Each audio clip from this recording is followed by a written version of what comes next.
is a manifestation of the fall. It comes out of sin. Like, this was never God's plan. So the beautiful part is that God created a plan for us to be redeemed from this brokenness. But talks here in chapter 9. So I'm going to read it. So it says, Jesus heals a man born blind. So as Jesus was walking along, he saw a man who had been blind from birth.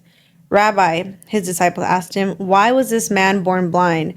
Was it because of his own sins or his parents' sins? So they're thinking like there must be a reason why he was born this way.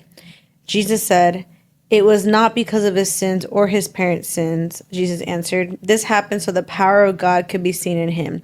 We must quickly carry out the task assigned to us by the one who sent us. The night is coming and then no one can work. But while I'm here in the world, I am the light of the world.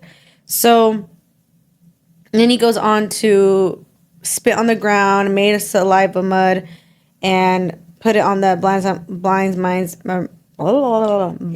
man's eyes. And he said, go wash yourself in the pool. And he ended up washing his face and eyes, and he was able to see, right? So what it's saying here and what it's demonstrating is that, no, like, sin, it's not because the boy sinned or the parents sinned. It's just part of the brokenness of the world. But God can still use all of our darkness. It's just whether autism, even the cancer from Linda's cousin, so many different things, right? Not even just sickness, domestic violence, right? So God can still use that to show his power and show his love and show his healing power.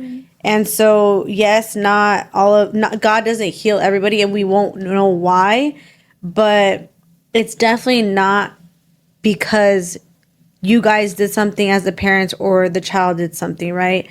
It's just literally a byproduct of the brokenness of the fall. But God made a way to where we'll be redeemed. And one day, if we're in heaven, if we accept Jesus, sickness will no longer be, tears will no longer be, sadness, sorrow.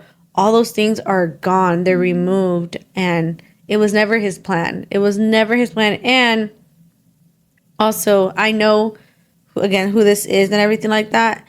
And honestly, I mean, I just want to let you know that I feel like God even is using the situation for you because, or for us through you, because the way you are, you parent, and you're so patient and loving and caring and intentional with your child, despite X, Y, and Z, just shows the power of love and the power of God's love. And that's just like a little spark, a little sliver of how God sees us and how he loves us and is so intentional with us. And so that in itself, I think that's just part of it. I'm sure God has so many other ways of how he's going to manifest his reasoning, right?